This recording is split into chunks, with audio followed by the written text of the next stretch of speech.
Hey guys, welcome back to Wednesdays with Whitmore Equestrian. Milo and I just had our advanced horse trial up at Jersey this past weekend, which went well. We had a long journey back from Jersey to Florida, so yesterday he had the day off and we're just going for an easy hack today. We have this lovely land of Richard and Daisy Trafords to go for a nice ride on. Thank you to them.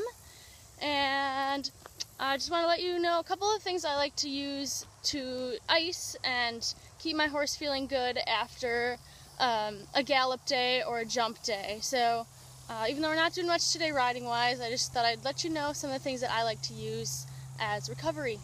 Hope you enjoy. Alright, so these things are called Tubi Grip, and you can get them from Bit of Britain. They're all over in Europe, I guess, but it's basically in like elastic stuff. I pull it to just below where I want it to go, and then I'll take the bottom and pull it up, but not quite over the end of what I came over. It's about right here on the underneath. Then I will stuff it with ice, so there's a little pocket, and that is another form of icing. Alright, so here we have the Tubi Grip on, and I also have him in an ice bucket. It's a muck bucket filled with ice and water, and my suggestion for getting your horse used to this is put their feet in a bucket first, maybe while they're eating dinner, just in the bucket, no ice, no water, and then slowly, one at a time, introduce water and ice. Some horses do better with having the ice in the bucket and then putting their feet in. Others do better with having their feet in and put the ice in. I put the ice in first and then Milo's feet. The muck bucket is nice because it gets it really cold, but it does not get their knees. So I do the Tubi Grip on his knees and stuff it with ice, just like this. And once I have enough ice in his knees, I'll put the rest in the bucket, and then I'll fill the bucket to the top so that I'm icing as much of his leg as I can. Alright, and that is just one way that I ice his legs. Alright, when you're icing, couple things, you want to make sure that you designate a bucket for only icing. You don't want to put ice and water in a manure bucket and stick your legs in it. That's just not healthy or a good idea. And only ice for 20 minutes. Any more than that can start putting scar tissue on your horse's legs that you don't want. So 20 minutes is your good number. Once you're finished, I just roll the Tubi Grip down, get all the ice out, or most of it.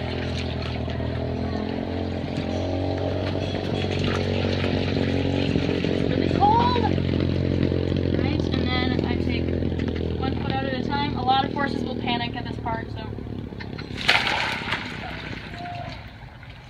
keep it slow.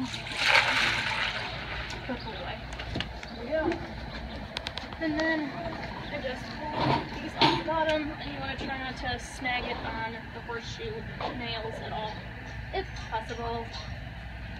And then just shake up those tries, and that's it. Alright, another form of icing or taking care of your horse's legs after cross-country or hard workout is the ice vibes, which I like to use by Horseware. There are 3 settings. There's a low, a medium, and a high. The low is supposed to be kind of a warm-up sort of thing for dressage or jumping or whatever. The medium one is supposed to be after like a hard workout, and the third one is supposed to be for therapy, recovery kind of thing from injuries. I tend to actually do that one, the third setting, after cross-country or a really hard jump, just because I feel like it's more effective. You're supposed to use ice packs under setting 3 for sure, and 2 if you want. I, since I'm human, forgot to bring my ice packs for the ice vibe, so I have some makeshift ice packs that I remembered instead. You put the ice pack on first, and the ice vibe one actually has Velcro, so it holds it on, and you put the ice vibe on around it after, and secure it on there, and turn on the timer. I hold it for 3 seconds, and there are automatic timers that turn it off. The first one is 10 minutes, and the second 2 are 20 minutes. So it'll turn off when it's done, and you don't have to worry about it. You just take it off. That's all. One other technique that I like to use for icing that I don't have with me here today, Jack's Whirlpool boots. They're big, tall, yellow boots. They come up to about Here, they go over the knee, so they ice everything from the knee down, including the foot, so you don't have to do multiple things with standing in buckets. Another good one is the black, I'm not sure what brand they are, maybe professional choice. There's about 6 pockets, and you stuff them with ice, and it ices everything down to about the hoof, so if you want the hoof iced, you need to put them in a bucket as well. It's also good to pack the feet afterwards with either poultice or Magic Cushion or Sornomore, and there's a couple other products out there, Rebound, that are really good to pull out the inflammation and help them not be as sore the next day. But after you're done icing and all of those sort of things, you want to wrap them to prevent any extra inflammation later on.